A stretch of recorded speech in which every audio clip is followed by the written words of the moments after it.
दोस्तों, मैं मोहम्मद नईम शेख तुम्हें बताना चाहता हूं कि ये जो महाराष्ट्र स्टेट बोर्ड ऑफ वक्फ पंचक्की औरंगाबाद, इसका जो चीफ एग्जीक्यूटिव ऑफिसर है और अदर ऑफिसर्स है, क्या वो बिल्डर लॉबी के हाथों में बिक चुके हैं? अगर नहीं तो फिर इन्हें क्यों डर नहीं है सुप्रीम कोर्ट का?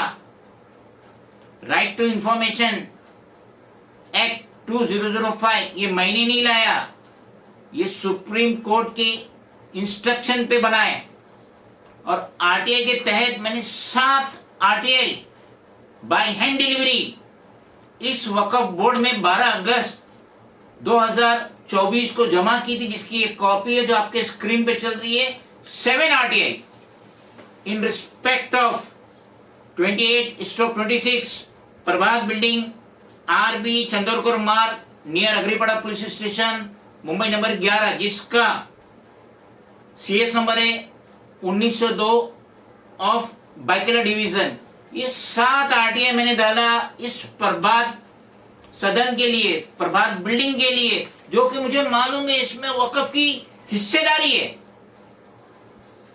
वक्फ की यहां हिस्सेदारी थी, मगर ये रबर वाला बिल्डर ने without getting return permission NOC from Waqf board इस बिल्डिंग को तोड़ दिया, डिमोलिश कर दिया। कंस्ट्रक्शन काम फुल फ्लेज में चालू है और ये 7 आरटीआई का एक भी जवाब वक्फ बोर्ड की तरफ से मुझे नहीं मिला, जबकि 30 दिन में इन्हें जवाब देना जरूरी था। लेकिन 30 दिन तो नहीं, 50 दिन हो गए, लेकिन इन्होंने आज तक मुझे जवाब नहीं दिए।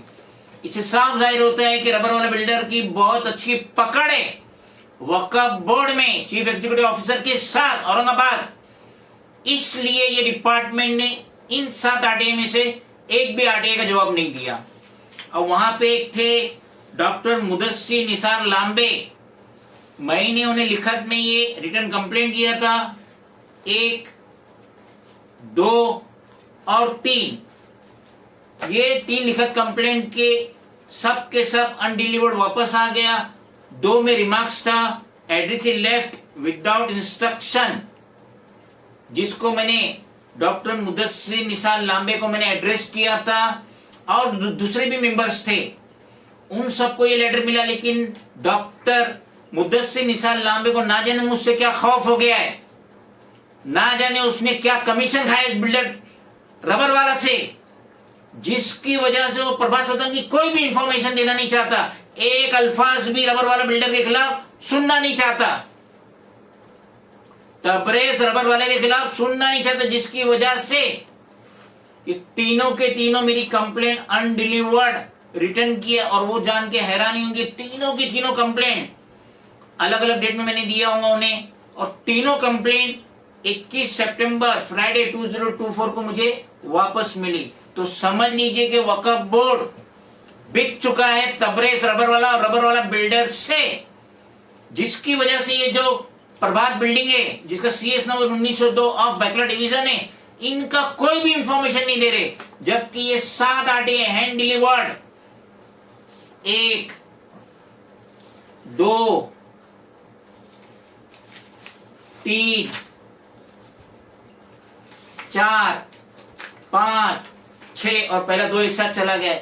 12 अगस्त की है, कोई रिप्लाई नहीं। यानी ये सुप्रीम कोर्ट का भी इनमें कोई डर और खौफ नहीं है। क्या इन्हें इतना ज्यादा पैसा मिला जिसकी वजह से इन्होंने अपना जमीर बेच दिए? आरटीआई का जवाब ही नहीं दे रहे। डॉक्टर मुदस्सिर निसार लांबे अनडिलीवर्ड ये तीनों लेटर वापस कर रहे। इससे साफ जाहिर हो रहा है दाल में कुछ काला। और ये प्रभात बिल्डिंग है, इसमें वक्फ बोर्ड की हिस्सेदारी थी, प्रॉपर्टी थी, और वक्फ बोर्ड ने आज तक इन्हें एनओसी नहीं दिया। उसके बावजूद इतने बड़े पैमाने में यहाँ पे काम जारी है। तो हम रिक्वेस्ट करेंगे स्टेट के सीएम एकनाथ शिंदे से, डिप्टी सीएम अजीत पवार से, होम मिनिस्टर देवेंद्र फडणवीस से, हाउसिंग मिनिस्टर अतुल सावे से, म्युनिसिपल कमिश्नर भूषण अशोक गागरानी से, additional municipal commissioner doctor Ashwini Joshi से, commissioner of police for greater Mumbai Vivek Phansalkar से, special commissioner of police for greater Mumbai Devendra Bharti से कि बराए मेहरबानी देखिए ये प्रभात बिल्डिंग में क्या इरेगुलरिटीज हो रही है। वक्फ की प्रॉपर्टी थी, है, उसे रेस किया और आज तक एनओसी नहीं लिया और धड़ल्ले से कंस्ट्रक्शन काम चालू है प्रभात बिल्डिंग में, जिसका सीएस नंबर है 1902 बाइकरा डिवीजन। तो इमीडिएट स्टर्न एक्शन होना चाहिए और जो ये ऑनगोइंग काम चल रहा है इसे स्टॉप करना चाहिए क्योंकि इसमें इरेगुलरिटीज हो रही है। वक्फ की दखल अंदाजी थी जिसे बैक तक रख के तबरेज रबर वाला फुल फ्लेज में काम करा और जितने भी गिल्टी ऑफिसर है वक्फ बोर्ड के including CEO, chief executive officer, उन पे भी एक्शन होना चाहिए क्योंकि वो इनडायरेक्टली इंसल्ट कर रहे सुप्रीम कोर्ट की, क्योंकि आरटीआई मैंने नहीं बनाया था।